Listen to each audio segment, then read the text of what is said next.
Coming up on the Blerd Breakdown, the Fantastic Four does indeed win the box office, but after a huge drop. It looks like Dez Bryant and Nicki Minaj have started their Twitter beef, and there's $10 million on the line.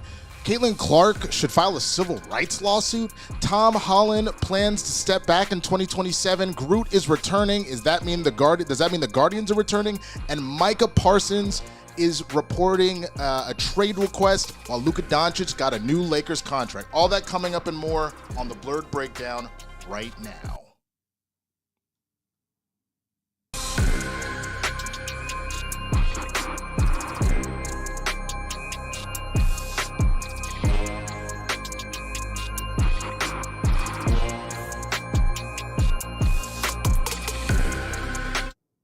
What's going on, everybody? I am Winston Marshall, a.k.a. the Swaggy Blerd, and this is the Blerd Breakdown, the pop culture show for when you need to know, see what had happened was. Now, if this is your first time here, please be sure to hit the subscribe button, hit the notification bell so you know when I'm dropping new content, and be sure to get in on the conversation, man. If you're watching this live, thank you for joining us. Go ahead and throw your stuff in the chat. You can also send in super chats if you like, or streamlabs.com/swaggyblerd/tip. And if you're watching this on a replay or clipped out or anything like that, definitely get it on the comment section, man, and let me know what you're thinking about all of these stories. Okay, so we're just going to jump right into it. We got a lot to cover today, and it's been pretty crazy, but we definitely have to start with the Fantastic Four. So, Fantastic Four First Steps suffers an even bigger second weekend drop than estimated with $38.7 million. This is Mark Cassidy from Comic Book Movie reporting. The latest box office numbers are in, and the Fantastic Four First Steps suffered a steeper than estimated drop domestically after its second weekend in theaters. Marvel Studios' reboot was expected to take in at least $40 million over the weekend, but only ended up making $38.7 million. Oops. Okay, sorry about that, y'all. I just wanted to make sure that the stream was working. It told me for a second that it went out. Let me try that little part again. Marvel Studios' reboot was expected to take in at least $40 million over the weekend, but only ended up making $38.7 million, marking a 67% drop.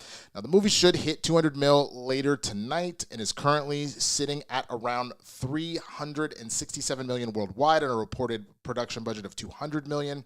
There's been a lot of doomsaying, no pun intended, about these figures, but it's worth keeping in mind that First Steps is currently still performing better than both Captain America Brave New World and Thunderbolts. It's actually already passed the latter's entire domestic cume overall. Now, some of the negativity likely stems from the perception that the Fantastic Four was always viewed as Marvel's biggest movie of the year and was released to compete directly with DC Studios' Superman. Regardless, we can't imagine the studios exactly ecstatic about these numbers. Whether you happen to subscribe to the notion of superhero fatigue or not, it's clear that monster 1 billion hits like Deadpool and Wolverine have now become the exception rather than the norm. Okay. Look, I think what this says is a couple of things. I think the first thing is this is not a writing off that this was a bad movie. Quite the opposite. This is actually a very well done movie. This and Thunderbolts both hit it. But I think it does speak to the fact that, A, we are a little bit outside of the superhero era. It doesn't mean that it's a dead genre at all, but we're not, the peak level of it, it feels to a certain extent has kind of passed, barring a few major exceptions.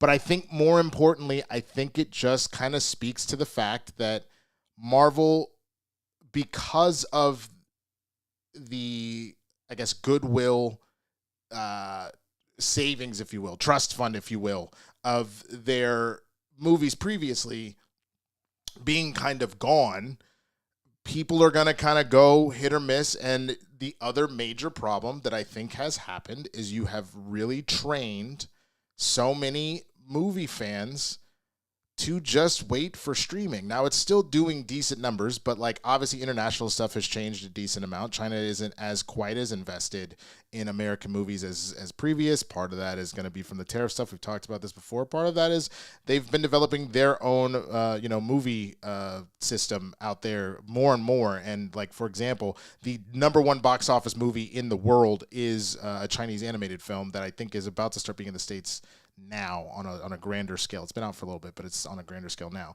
So that's part of it. But I genuinely think it's just that, like, yes, people showed up and said, wow, Fantastic Four was so good. Like, there were so many good things about it. There's a little stuff that people didn't like here and there, but overall, they really enjoyed the film. But you have kind of lost a lot of people's faith to just be an automatic, if it's a Marvel movie, I'm going to be there. So you're going to have to continue to build out the goodwill, and it's enough that you're still making good money. But I do think this idea of $1 billion, that shit is over, barring a major Avengers film, or a massive closeout to a franchise. So again, looking at Guardians, looking at Spider-Man, those were two instances where you were seeing kind of the end of those trilogies. So people showed up, and especially with Spider-Man, you're talking about a scenario where that's 20 plus years in the making. So I think that had a lot to do with it. Shout out to the people I see coming in here, and shout out to Galaxy Geeks. I agree with that as far as Disney Plus hurting the movies a lot too. I fully agree with that, and that's actually a video I'm going to do a little bit later. One of my video essays. I've got a few that I've like written out, and we're going to start filming those, and then I got to edit them. They take a while. But one of them is Disney admitting how much Disney Plus has screwed a lot of the brands. Star Wars, Marvel, Pixar, both from the watch it at home scenario, but the overloading of content and that content not being up to the standard quality.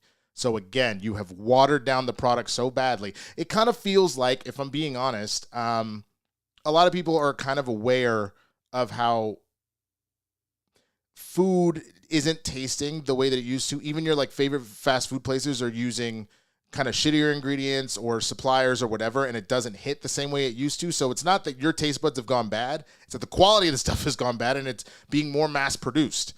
This is kind of the same shit going on here. So all that being said, I don't think that Fantastic Four is by any way a failure. There's a lot of people that were freaking out online about that, and I think that shit is ridiculous. Because, like, again, just to let me pull up the box office for like a second here. All right, let's see. Boom, boom, boom. Where is it? Here we go. Maximize this. Oh, cool. So as soon as I do that, you don't want to show it. Let's see if this fixes it. Nope. You still don't want to show. Okay, let's not maximize you then. Bring you back. So, guitar. Whoops. Whoops, whoops, whoops. Let's not show him a mailbox. That's ridiculous. All right. Make sure to edit that out later. Zoom in so you can see it. So again, Fantastic Four won the weekend by a sizable amount here, by what is it, about 17 mil over the Bad Guys 2, and almost double, a little over double, the Naked Gun, and beat Superman as it should, and beat Jurassic World Rebirth as it should. But again, that's a pretty sizable drop off, knowing that Marvel films at their peak were just crushing. So it's a little thing there that I think is going to be really interesting. And that's kind of where I'm getting at. I think that we have taken a step back from the days of Marvel supremacy at the movie theaters. And superhero stuff in general, like Superman obviously is doing well, but like it also, right now its total gross is what, 316. No, that doesn't sound right. That's domestic. Worldwide, 551. So you're at about $500 million, and it's going to start to slow down from here. So we will really see what happens going forward with superhero films. But again, let me know what you think in the comments. I got to get to the most ghetto story that didn't even need to happen, but we'll talk about it. Just here we go. Dez Bryant and Nicki Minaj apparently are in a beef. Nicki Minaj is adding Dez Bryant to her list of enemies amid Jay-Z beef after vicious exchange. This is from hotnewhiphop.com. I witnessed it in real time on Twitter, but I was grateful that someone gave a breakdown of what was going on. So here we go. Nicki Minaj is not one to play with right now, and Dez Bryant has learned that the hard way. Two got into a tense back and forth on X, formerly known as Twitter, with the FemC using an alleged assault and his father's alleged history as ammunition. This whole exchange started after Dallas Cowboys owner Jerry Jones mentioned the former wide receiver in a comment about how much he rather negotiates contract with players over agents. Dez clapped back on Twitter, writing, Jerry Jones, in all caps, mind you, Jerry Jones, I don't think it's smart to mention my name. We can have story time if that's what we're doing. It just so happens that Rock Nation Sports represented Dez, and they also fired a response at Jerry, too. All of this presumably got Nicki's ears perked up in the first place. We say that because she then jumped in with a Saw-like proposition. How about we play a game, which she did include a GIF on that, too. Every time you do a Jerry Jones or NFL Storytime, I'll do a Storytime of my own. Overall, their conversation on X seemed quite innocent at first, especially after he replied, I want to play a game. Minaj replied, all my stories will be about in all caps, mind you, Rock Nation, Jay-Z, and the alleged racist Desiree Perez, Rock Nation CEO. Now, less caps, I hope you fully understand the rules. It's your turn. This is where things took a turn for the worse as Dez Bryant did his best to calm things down. And he put out a video. Let me see if I can get it up here for you because it only speaks for itself. Let's see. Hold on, let me make sure this plays. Look, Miss Nicki, leave me out of it. I don't want no problems. I'm a huge fan. I hope you're having a great day. Okay. Pretty straightforward, right? Let's go back to the story. But she wasn't having any of that and took that as a threat, as reported by All Star Hip Hop. She warned Dez, while including a screenshot of a 2020 article, that talked about some negative things he said about her. This just came across my desk. I guess you're one of the guinea pigs they've been using to bully people for them. Did you think I came over here to play Teases with your silly ass, sir? See, the problem with people who are always playing is that they think everyone is playing too. I'd mind my business if I were you, be blessed. After ignoring another of his attempts at de-escalating things, Minaj then brought up a 2012 report talking about Dez's alleged assault on his mother. This got the former Cowboy understandably hot, and he eventually had enough of her taunting. So he clapped back by bringing up her husband, Kenneth Petty, who's a registered offender, saying, I didn't go to jail or touch my mama. I was defending myself. I removed her nails from my skin. Folks know I was dealing with some corrupt shit in Dallas. He added, I don't get how you can even be on the internet with your husband being an offender. You said we're speaking facts, you weird.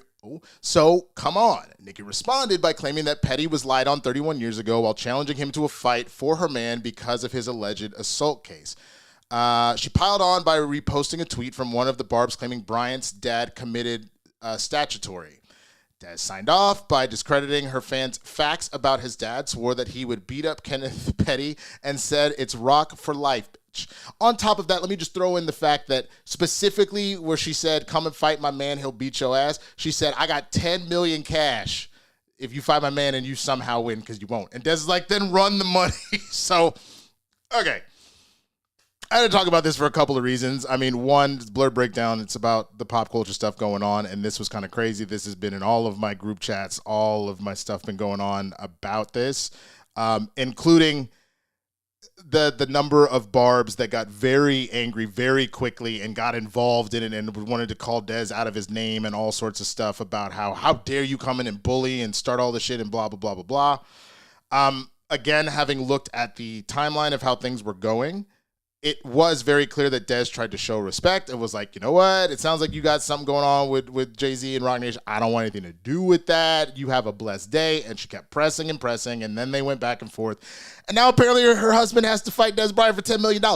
I doubt that's actually going to happen, but the memes that have come just from the idea of waking up and your girl has all of a sudden got you out here in the streets fighting another man that was a professional football player. He's like 6'3", 220, and you got to throw hands with him now because you're running your mouth. It reminds me so much of that episode of Key and Peele. There's a couple of them with the character Megan, and Megan talking all the shit in the world to all these dudes in the bar, only for then Key's character, I can't remember what his name was, having to then fight and get his ass whooped. Look, man, I am not surprised. I don't know Dez Bryant personally. I am not surprised at the idea that Jerry's been playing games. You don't become the kind of billionaire that you are to not leverage whatever you can. I could just as easily see, that Dez may have genuinely done a lot of this stuff because there's been plenty of examples of players doing that. But I just as easily see Jerry Jones playing some bullshit and using that to his advantage, because that's something that he has done continuously. And the fact that multiple stories have come out of players he tried to finagle out of money. Again, you do not get that rich without screwing people over. So I'm more inclined to believe Dez than anything else, but that's neither here nor there. The point is this. I genuinely wish, because I am a fan of Nicki Minaj, I genuinely wish she would stop with all these random beefs, because she's beefed with everybody from Dez Bryant, Meg Thee Stallion, Cardi B, Sweetie at one point. I can't even keep the list up of number of people. Lil' Kim at one point, I can't keep up with the list of it. I would just like to go back to enjoying her music and that being the end of it. And instead, it seems like every 2 seconds, if not her herself, the Barb's starting it and then her finishing it. And it's very frustrating because I think at the end of the day, it is just hurting her reputation. And that makes me feel very sad because, again, I have been a fan of her talent and her songs and everything else.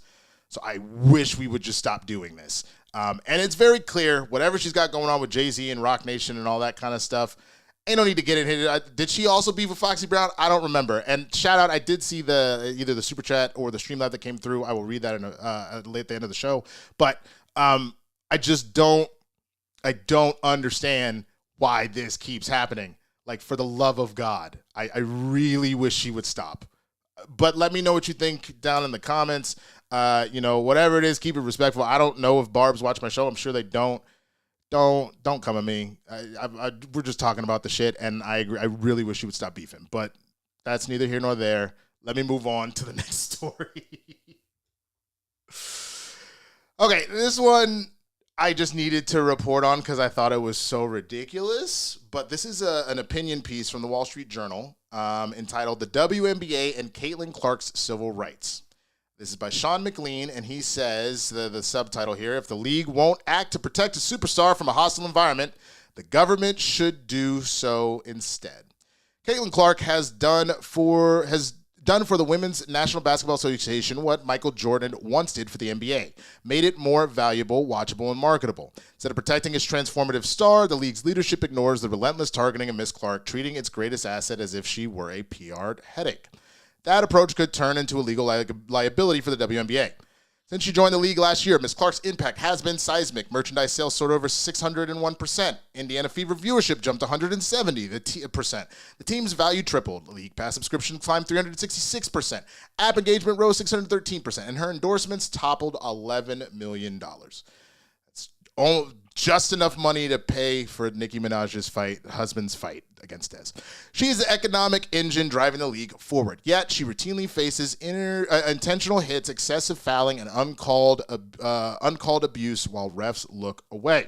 Teammate Sophie Cunningham said what fans already know: star player of the league is not being protected. Ms. Clark herself noted, "Everybody's physical with me. They get away with things others don't."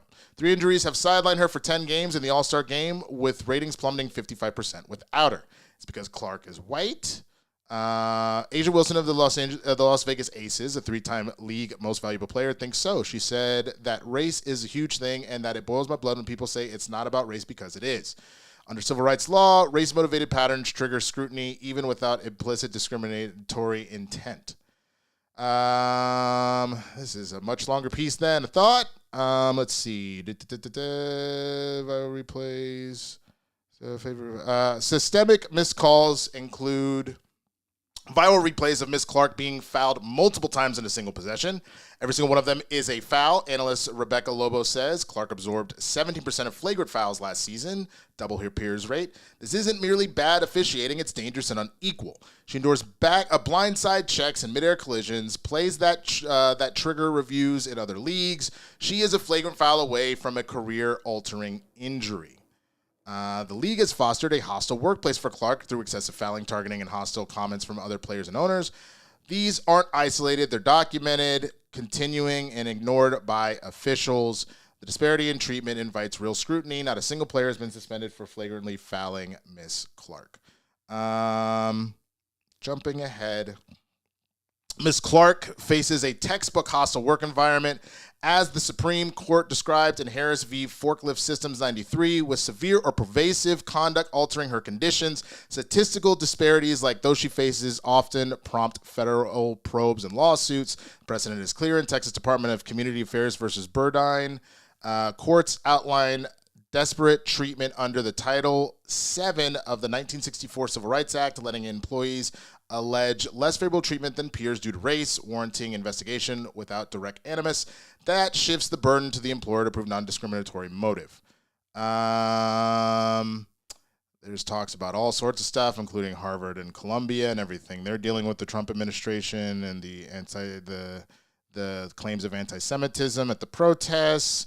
Congress and the administration should demand answers from the WNBA leaders investigating officiating and internal league communications, hold hearings, and insist on real reforms. The Labor Department should review league protocols for workplace safety. If evidence shows discriminatory retaliation, the Justice Department Civil Rights Division must act. If leaders remain inert, Congress should reconsider the WNBA special privileges, including its antitrust and broadcast considerations. Checking referees' work with NBA-style last 2-minute reports would be a meaningful first step towards building trust. Caitlin Clark has already done more for women's basketball than most athletes do for their sports in a lifetime. She brought new fans, sponsors, unprecedented visibility to the league and her peers. None of that will last if the reward for excellence is physical targeting and institutional neglect. If the WNBA won't act, Washington must. Oh, and this guy, if you needed to know, served in both the Trump White House and the offices of Ted Cruz and then Representative Marsha Blackburn. That says a lot to me about what's going on here, so let's talk about it. Look, I'm not going to sit here and pretend that Caitlyn hasn't been targeted by a lot of stuff, but here's the thing. First off, to sit here and act like the Jordan rules didn't get instated, which I get that the Jordan rules weren't stuff coming down from the league. That was like the Pistons and other teams deciding, yeah, this dude, F him, let's rough him up. Like, we're not going to let you beat us that way. You're going to have to get tougher if you want to do it, which is funny because at a certain point, that's what happened. Jordan got in the gym and he started throwing bows back. If you want to see it, you can watch I want to say there's a documentary also called The Jordan Rules, but there's certainly one called Bad Boys. It's a 30 for 30, and it kind of talks about the bad boy Pistons and all that stuff. There's precedence of this happening. If you go and look at previous seasons of the W and number one draft picks coming in, look at Candace Parker. Early on in Candace Parker's career, I don't know if it was game 1 or like game 5 or whatever it is, did some crazy like move on somebody and then they like hard fouled her to try and stop her, and she got up and she was ready to squabble up and was like ready to throw hands. The W has always been pretty damn physical. And I am not saying that there isn't a certain level coming at Caitlyn as far as that goes, like more than we have seen in a lot of cases. But let's be really real about it. Caitlyn chirps, bro. Caitlyn has been like the whole thing with Caitlyn really going from like a wow, she's killing it in college to like the upper echelon is because she was doing this every time she beat a team, the John Cena, you can't see me. And then when she got beat by LSU and Angel Reese decided to do the same move back to her, people are like, oh, how dare this black woman get in this white girl's face? And and it started off this crazy rivalry and then everything kind of went from there. So to act like a lot of the race stuff isn't immediately coming from the people that came rushing to Caitlyn's defense that then blew a lot of this up is disingenuous in my opinion. I think that this opinion is a lot of bullshit because to sit here and be like it's about race. So if that's the case, why isn't Paige out here getting slammed as like the rookie who is performing essentially on par statistically as Caitlyn was? You know what I'm saying? Like this idea of trying to say, oh, that's right. If that's the case, why isn't Sabrina Ionescu just like constantly effed up, or Cam Brink, or any number of the white women that are playing in the WNBA? That genuinely does not make sense. Shout out to Kyle Wilson for the super chat. Again, I will get to that at the end of the show, but thank you so much. But all that being said, I am not saying that there isn't something that the W should do to look into these fouls. The fact that she's absorbing that many and stuff, that's definitely something to just look at, period. And I understand the idea of, protect the asset. Unfortunately, it's what the NFL did with Brady. That's why the tuck rule exists, is literally the idea of, no, Brady is the league, baby. You can't do that. That wasn't a fumble. That was an incomplete pass. He was tucking the ball. It is not lost on me that that's something that leagues will do. But this idea of this lawsuit just sounds like a bunch of bullshit. And again, finding out that this author worked for the Trump administration, for Ted Cruz and Marsha Blackburn, I'm not surprised that he tried to take it there and be like, again, they are hurting this wonderful white woman that's bringing all this money to the league. To that point, man, there have been so many incredibly talented players that play in the W. Look at what Nafisa Collier is doing right now. Look at three-time MVP Asia Wilson. There are so many great players. They clearly don't care about the W. They just care about Caitlyn. And I'm not saying we shouldn't care about Caitlyn and what's going on with her, but it's just, are we being really real about this, man? I know she's taking a little bit more, but she's also putting the shit back out there too. So I'm not saying don't look into if this feels like there's escalated violence going, but a civil rights lawsuit, kiss my ass. Honestly, that's my opinion, but I want to know yours. Let me know what you think down in the comments, man. I'm going to definitely have to. We got Spill the Tequila tomorrow. I'm sure Roke and I will end up talking about this, so we'll circle back. But let's go to the next story. Tom Holland might be stepping away in 2027. This is AOL.com reporting. Tom Holland has plans to take a well-deserved break from the spotlight in 2027. The 29-year-old Spider-Man star recently opened up about his upcoming career plans and revealed that while he's got a few projects on the horizon, he's looking forward to taking a break in a few years. While speaking with British GQ, Holland shared that he feels really blessed to be at a point in my career where I can take time off, reset, and come back ready to go. You can't be in every movie, and you can't do your best work when you're burnt out. What I've learned is that it's important to set boundaries, to be mindful about overworking, Holland shared with the outlet. Holland, who has taken breaks from the spotlight before, added that he plans to take some time off in 2027. I've got a slightly busy year next year, and then I'll probably take a bit more time off in 2027. We'll see, the actor revealed.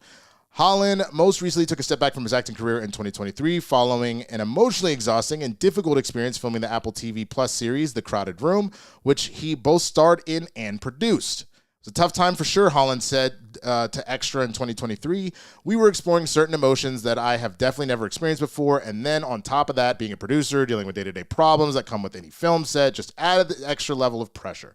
Holland has spoken out about his plans to disappear once he becomes a father sometime in the future. When I have kids, you will not see me in movies anymore, he explained to Men's Health earlier that year. Golf and dad, and I will just disappear off the face of the earth. Yeah, okay.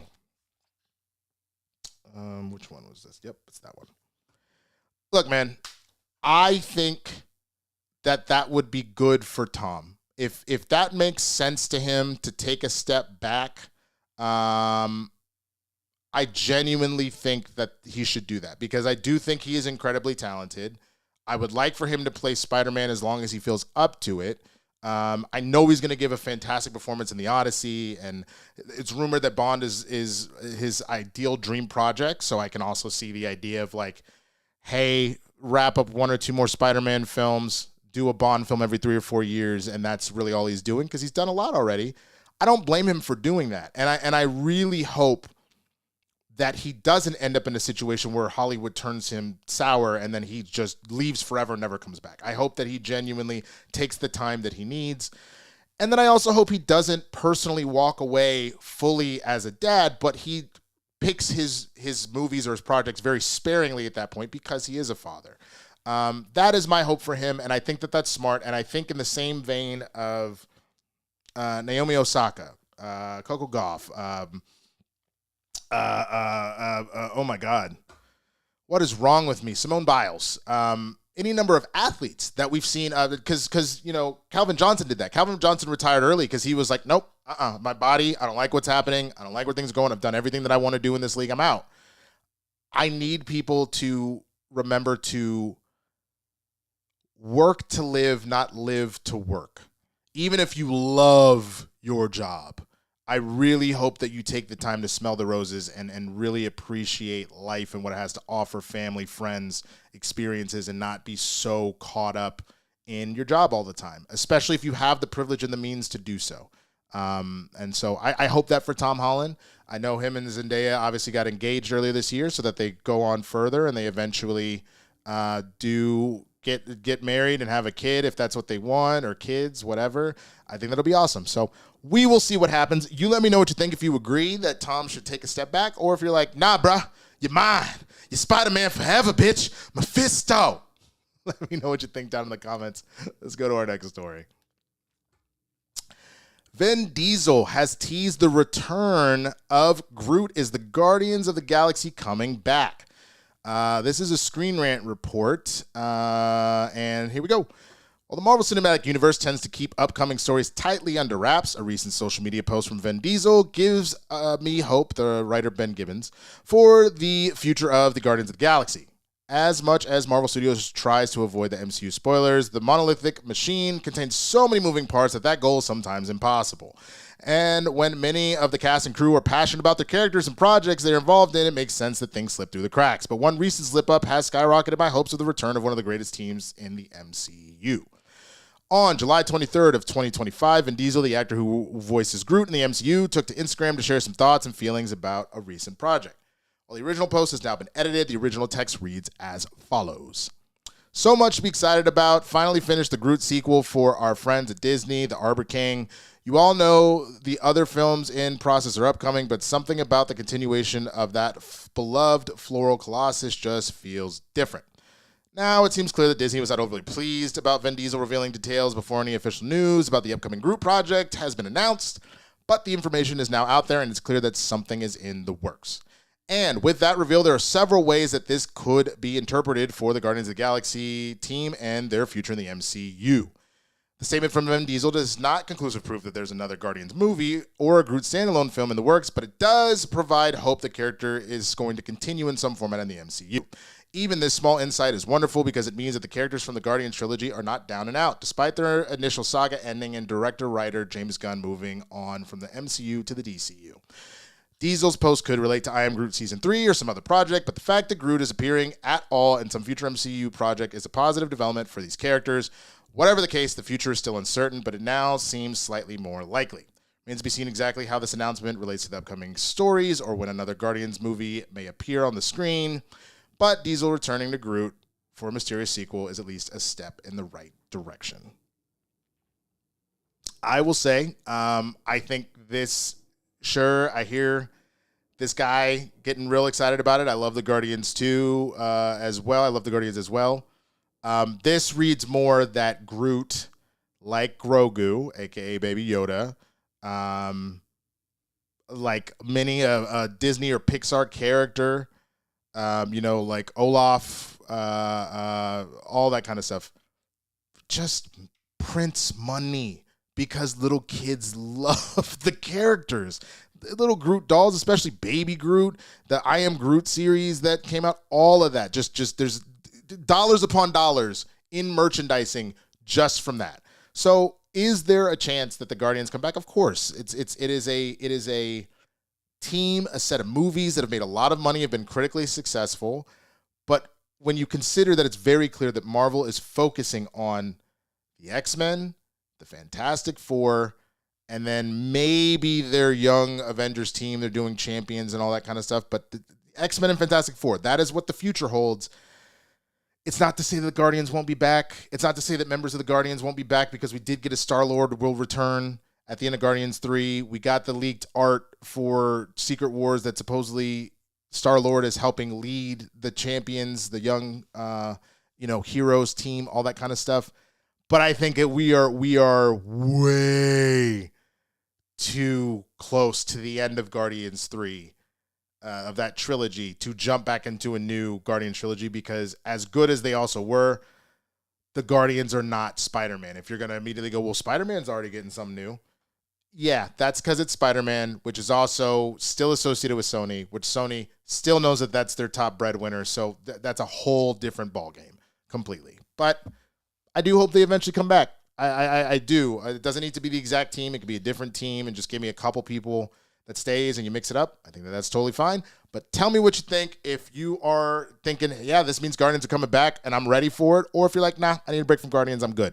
Let me know what you think in the comments, man. Let's jump to my last story. This is a personal one. You can see I'm wearing a jersey about it. Yeah, here we go. Trouble in Dallas. Micah Parsons has requested a trade out of Dallas, and Luka Doncic just signed a new contract with the Lakers. Let's talk about Micah first. This is from CBSSports.com. Dallas Cowboys haven't won a Super Bowl in 30 years. Thanks for rubbing it in, asshole. But they definitely are the best in the NFL at least one thing, creating contract drama with their star players. Last year, it was CeeDee Lamb and Dak Prescott. This year, it's Micah Parsons, who's so fed up with the organization that he's now requested a trade. With Lamb and Prescott, the Cowboys essentially waited until the very last second, I added the very there, but it's appropriate, to get a deal done. And in Prescott's case, it really was the last second. The Cowboys quarterback was given a record-setting 4-year, $240 million extension just hours before the team's regular season opener in September of 2024. The problem for the Cowboys is that the longer they wait to get a deal done, the more money they're throwing away. As a matter of fact, the next time Jerry Jones needs to get a big contract done, he might want to call J.J. Watt for advice. After Parsons' trade request came out on Friday, the three-time NFL Defensive Player of the Year and current game analyst for the NFL on NBC, J.J. Watt, offered some simple advice to the Cowboys and the rest of the NFL. Take care of your players early, save money, save headaches. The longer you wait, the higher the price. Yes. The Cowboys had followed that advice. They could have saved some serious money with Lamb and Parsons. So let's see. CeeDee Lamb, the receiver, signed a 4-year, $136 million extension in August of 24 that pays out an average of $34 million per year. Lamb became the second highest paid receiver, trailing only Justin Jefferson, who signed a deal in June of 24 worth $35 million per year. What the Cowboys could have done. When the 2024 offseason started, Tyreek Hill was the highest paid receiver in the NFL at $30 million per year. But that price went up in April of 24 after A.J. Brown signed an extension at $32 million a year. It went up again in June of 24 after Jefferson signed his extension. If the Cowboys had gotten a deal done with Lamb at any point between January and March, they likely could have gotten him under contract for $30 to $31 million per year. At $31 million per year, Lamb would have become the highest paid receiver in NFL history, so it's hard to imagine that he would have turned that kind of offer down. Savings at $31 million per year over 4 years, the Cowboys would have saved $12 million over what they ended up paying him. Micah Parsons, for example. Parsons is expected to become the highest paid non-quarterback in NFL history. So if he does rescind his trade request and sign a new deal, it's near certainly the contract will pay him at least $42 million per year. TJ Watt is currently the highest paid non-quarterback at $41 million. What the Cowboys should have done. Parsons has been eligible for an extension since the end of the 23 season. From January of 24 till January of 25, the numbers didn't really change, and what an offer might have looked like. During that span, the highest paid non-quarterback was Nick Bosa, him, but he was highest paid for being a good player and making an average of $34 million per year. Justin Jefferson, then, obviously we talked about that, at $35 million per year.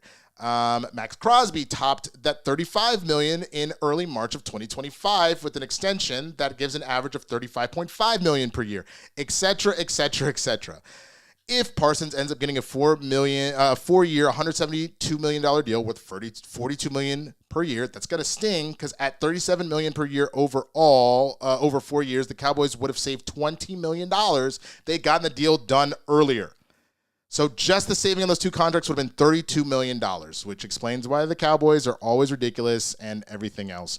I will come back to Luka in a second. I need to take a moment for Micah. Here's really the thing about all this. I want to say that it was Marcus Spears that said this better than anything. Let's assume for a second Dallas didn't give an F about his trade request, and they're like, fine, we'll pay you. Here's your money, blah, blah, blah, blah, blah. And I didn't even get into all the nonsense of Jerry trying to force contract negotiations while hanging out with players behind closed doors without the representation and then going, cool, that's your deal. and then refusing to talk to agents after that. That's its own shady shit.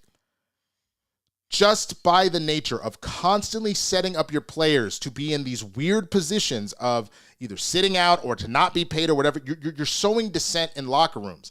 Instead of the focus for the team being about getting better in the preseason and in training camp to go and kick ass. They're doing the best they can, but guess what? All of this circus swirling around it, you are just making dissent amongst the team. And it's not even that they're going against Micah. If anything, I guarantee you they are all probably backing him in that locker room. But now this is what they're focused on, that's just sitting in the back of their mind the whole fucking time.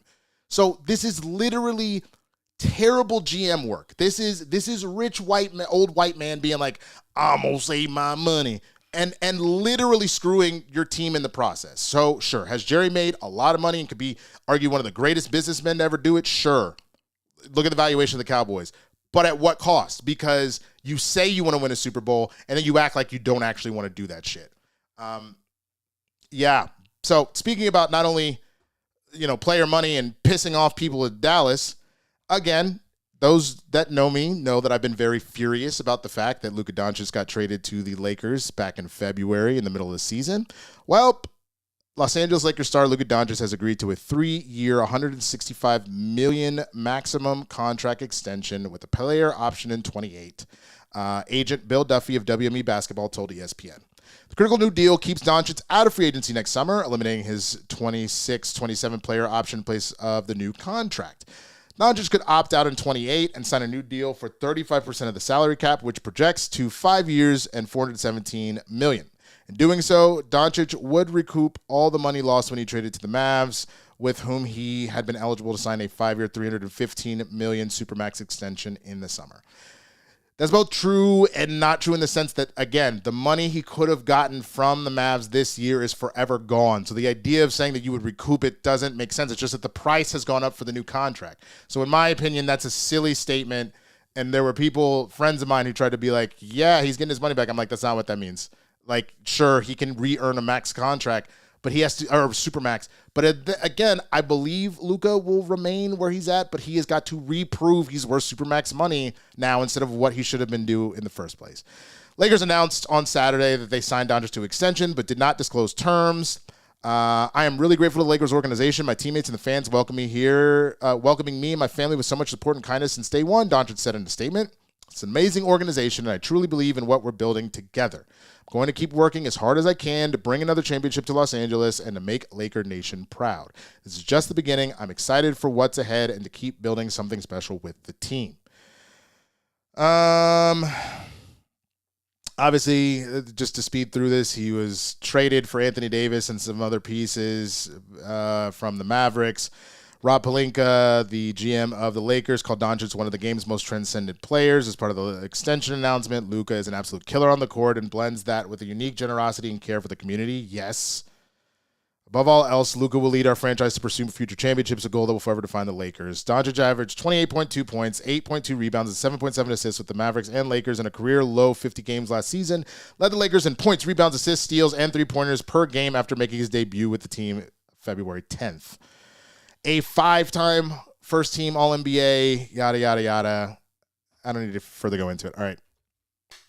I'm sure everybody that follows sports at all has seen that Luka, one of the complaints that was lobbied against him was that he was fat and he was out of shape, and he looks more of a killer than I think we've ever seen, and reminds me a lot of peak Kobe-type fitness right now. So I hope Nico is ready for, Luka somehow averaging 40 points an effing game, because if he was doing 28.2, 8.2, and 7.7, and that's career, like that's on the lower end of things when he quote unquote is fat and was able to get the Lakers to the NBA Finals. Thank you so much, Kyle Wilson. I'll get to that one as well.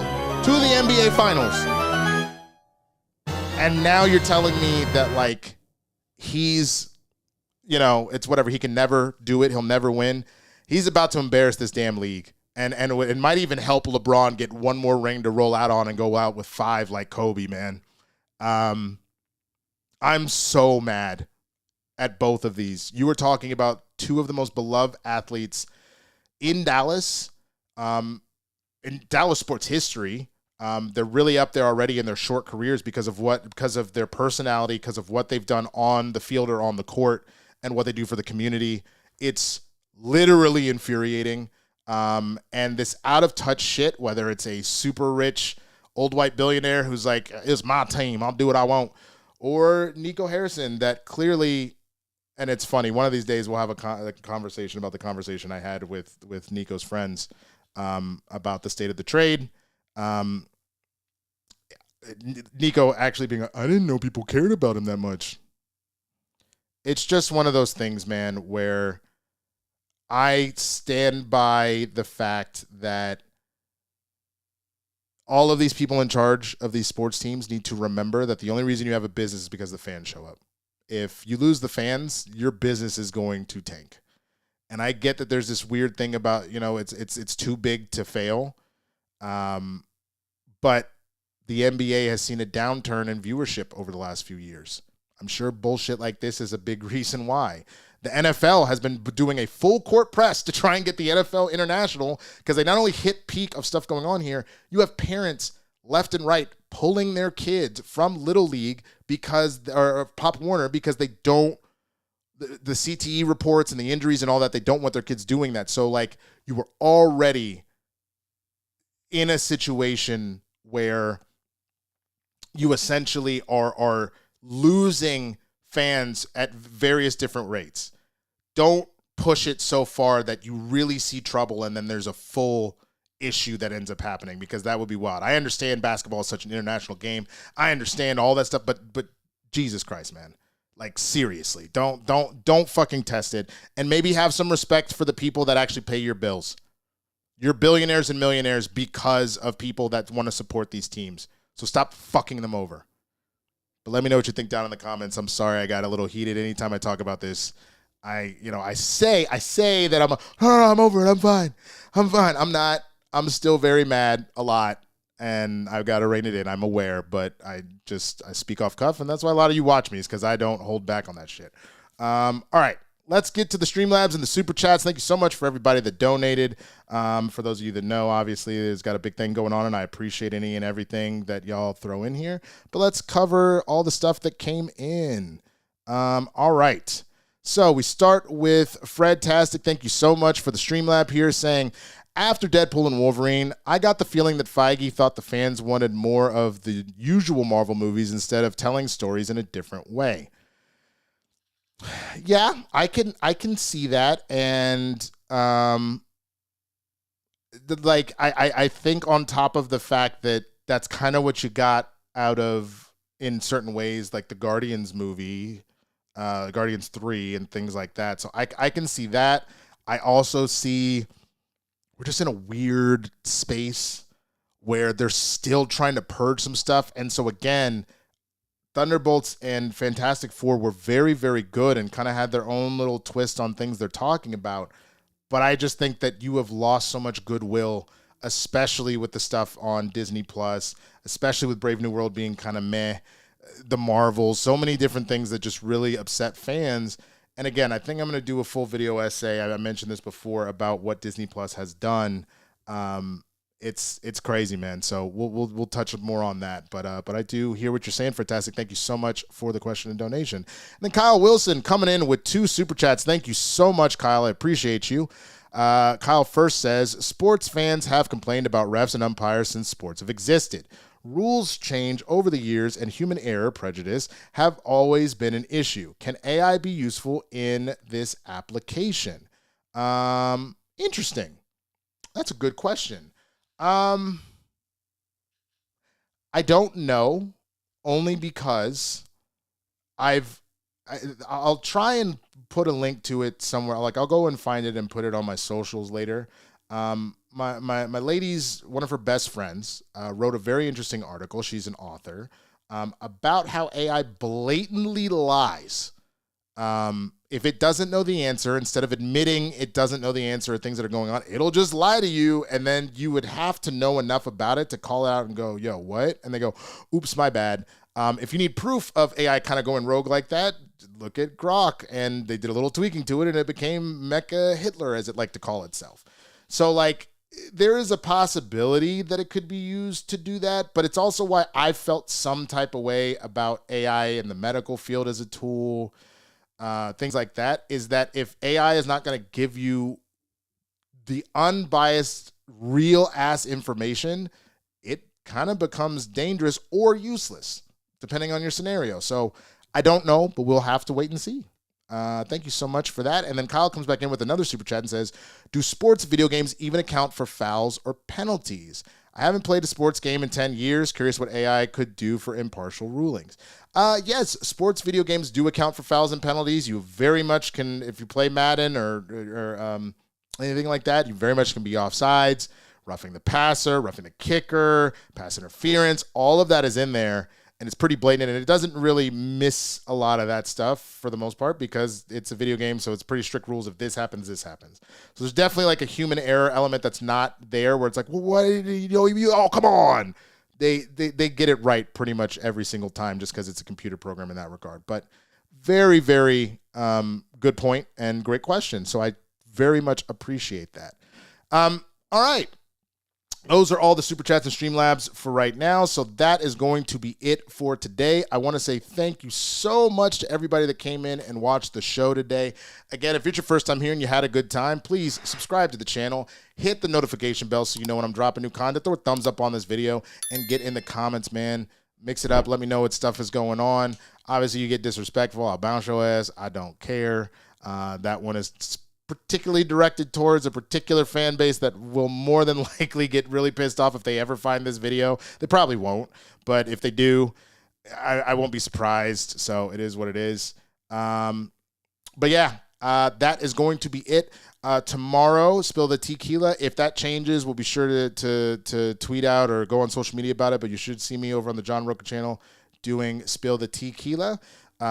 You've got Capes and Cows on the Christian Harloff channel with myself, Christian, and Koi Jandru on Friday, as always.